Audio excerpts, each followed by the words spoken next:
El ataque del sistema inmune a la mielina, encargada de recubrir las fibras nerviosas, es lo que se denomina esclerosis, enfermedad que causa problemas de comunicación entre el cerebro y el resto del cuerpo, que en muchos casos daña permanentemente los nervios. Bienvenidos a Salud en Sintonía, hoy con un tema de su interés, la esclerosis. Salud, salud, en sintonía, tu cuerpo en armonía.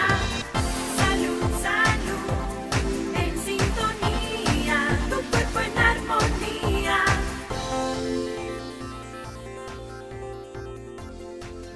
La esclerosis es una enfermedad que desmejora la calidad de vida de los pacientes que la padecen. El origen de la enfermedad, las repercusiones y ejercicios básicos son algunos de los ítems que se tocarán en el día de hoy con diferentes especialistas en Salud en Sintonía. José Vargas, experto en neurocirugía, el psicólogo Benjamín Carreño y la fisioterapeuta Alexandra Camargo. José Vargas, neurólogo, Pontificia Universidad Javeriana. Especialista en diseño y evaluación de proyectos, Administración Pública, Universidad del Norte. Doctor of Medicine, Neurology, Pontificia Universidad Javeriana. Master's Degree, Neuroimmunology, Universidad Autónoma de Barcelona. Nuestro primer especialista invitado es el neurocirujano José Vargas, a quien le agradecemos sacar tiempo de su apretada agenda para acompañarnos. Bienvenido. Gracias, Liliana, por esta invitación a tu programa Salud en Sintonía. Doctor, vimos al principio que el sistema inmune se confunde y ataca las fibras nerviosas provocando daños. Y es cuando aparece lo que denominamos esclerosis. En estos casos, ¿las causas son las mismas?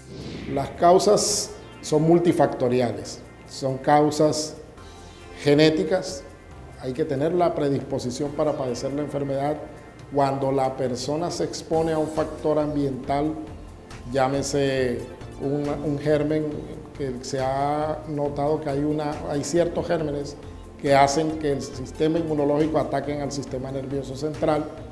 Con la predisposición genética se empieza a presentar una gran inflamación en el cerebro y posteriormente empieza la ruptura de la mielina. Exactamente no sabemos cuáles son los gérmenes, pero se han visto que en el caso de uno que se llama Helicobacter pylori, se ha visto que puede desarrollar enfermedades mielinizantes. Pero lo más importante es la predisposición genética, porque si no, todos estamos expuestos a los mismos gérmenes y no a todos nos da esclerosis múltiple. Entonces tenemos que tener la predisposición genética, estar en un ambiente en donde encontremos ese germen que puede desatar el proceso de inflamación, desmielinización. Entonces es una enfermedad mediada por un factor genético, por un factor ambiental, que produce una gran inflamación que posteriormente va a ser desmielinización y posteriormente va a ser neurodegeneración, que ahí es donde nosotros perdemos totalmente el control del paciente. Los síntomas varían según la magnitud de la lesión y los nervios afectados. De acuerdo con esto, ¿es fácil detectarla? El diagnóstico no es fácil y por eso que a veces se pierde bastante tiempo. No es porque no estén bien preparados los médicos que no sean neurólogos, sino que el cuadro puede ser cualquiera manifestación neurológica dependiendo de dónde se presente la lesión. Me explico, si usted presenta una placa de desmielinización o un proceso inflamatorio en el nervio óptico, va a perder la visión, que es lo más frecuente. Pero también puede presentarse en la médula, en determinado nivel de la médula, y puede presentar una parálisis de los miembros inferiores. También puede presentar lesiones en un lado del cerebro, en un hemisferio, y puede presentar parálisis de medio cuerpo. Entonces es muy difícil para una persona o para un médico que no sea especialista en neurología sospechar que la persona está presentando un cuadro de desmielinizante, probablemente una esclerosis múltiple. Por eso es que hay que entrenar a la gente que recibe por primera vez o al personal que recibe por primera vez a estos enfermos para que rápidamente lo remitan porque hay un adagio en neurología que dicen que el tiempo es cerebro. Entre más demoremos, más secuelas va a haber.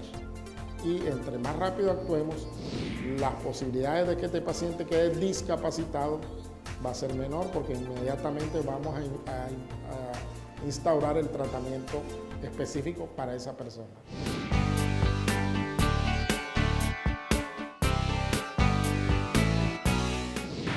Doctor, ¿cuáles son las técnicas para detectar la esclerosis? Sí, nosotros tenemos muchas formas de diagnosticarlo, pero lo más importante son las imágenes. Y dentro de las imágenes, el examen más importante es la resonancia magnética del cerebro con contraste y de la médula, de todo el canal espinal. Ese es el más importante. Nosotros tenemos unos criterios radiológicos para determinar y hacer el diagnóstico de acuerdo a cierto comportamiento de las imágenes que encontremos y de la localización que tiene.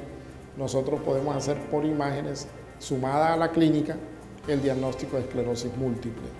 También tenemos unas pruebas diagnósticas que indirectamente nos orientan, como son los estudios del líquido cefalorraquídeo y estudios en suero de determinados marcadores. Pero a la fecha no tenemos un marcador específico que diga esto es confirmatorio de esclerosis múltiple, pero hay unos marcadores que nos ayudan a confirmar el diagnóstico. Entonces tenemos la manifestación clínica, las imágenes y algunos marcadores por laboratorio. Eso es básicamente lo que nosotros hacemos cuando estamos estudiando un paciente con esclerosis múltiple.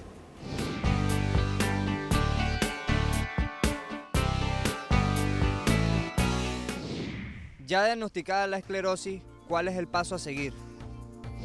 Mire, la mayoría de los pacientes cuando llegan a nosotros es porque han presentado un cuadro agudo, han presentado lo que nosotros llamamos un brote o una recaída, dependiendo si cuando llega es el primer episodio o ya ha tenido varios. Cuando lo evaluamos, si hacemos todos los exámenes que le he comentado y confirmamos, lo primero que tenemos que tratar es el cuadro agudo por el cual ingresó. Entonces tenemos diferentes tratamientos para resolver la urgencia, para resolver ese cuadro agudo. Posteriormente hay que comenzar un tratamiento con inmunosupresores. Estos son unos medicamentos que se han desarrollado específicamente para la enfermedad, que se llaman inmunosupresores selectivos, porque hay otro tipo de inmunosupresores que se utilizan en otro tipo de patologías que tienen una acción mucho más amplia. Nosotros sí, con los estudios que se han hecho, ya sabemos que hay ciertas líneas dentro del sistema inmunológico que se alteran con la esclerosis múltiple y se han sacado medicamentos específicos para controlar esas líneas de células que se alteran en el sistema inmunológico con la enfermedad.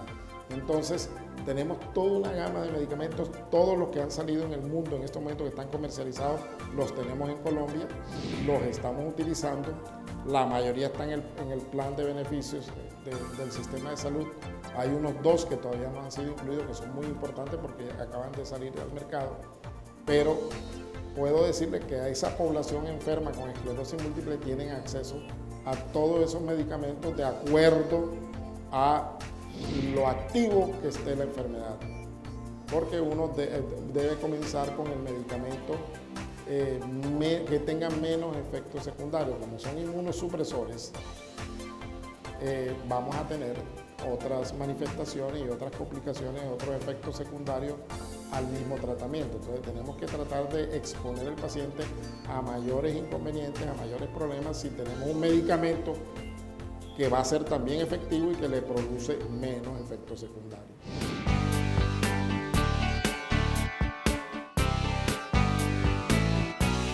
Doctor, ¿a qué edad puede producirse la esclerosis múltiple? Mire, esta enfermedad, lo primero que hay que decir, es incurable.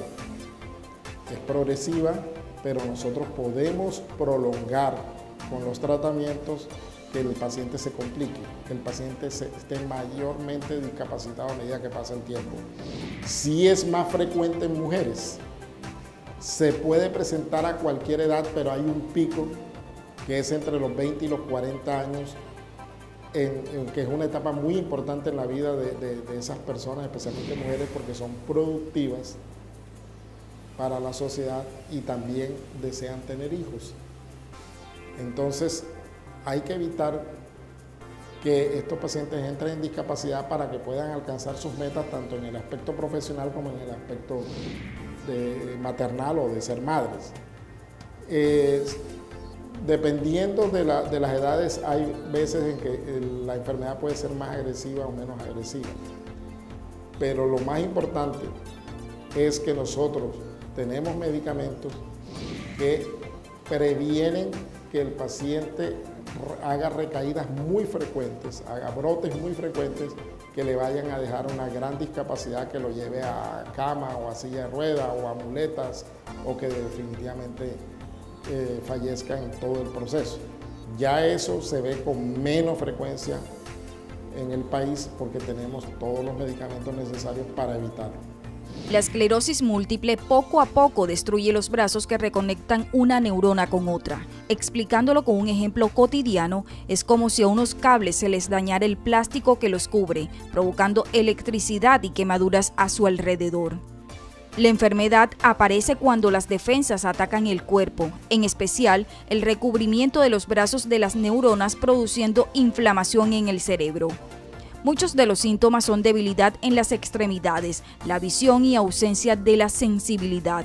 La enfermedad se manifiesta de forma más grave durante las recaídas, dejando secuelas irreversibles. Con el tiempo, el paciente pierde el control del cuerpo. Durante mucho tiempo los tratamientos han sido inyectables, pero recientemente fue aprobado un medicamento que se administra por vía oral, el cual regula el sistema inmunológico de los pacientes.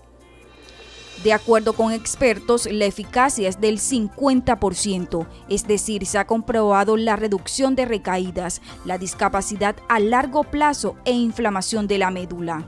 Sin embargo, cada paciente debe ser evaluado individualmente apoyándose en terapias de rehabilitación. Doctor, muchísimas gracias por este tiempo tan valioso que nos ha regalado hoy en nuestro programa Salud en Sintonía. Ustedes no se muevan, que ya regresamos con más información.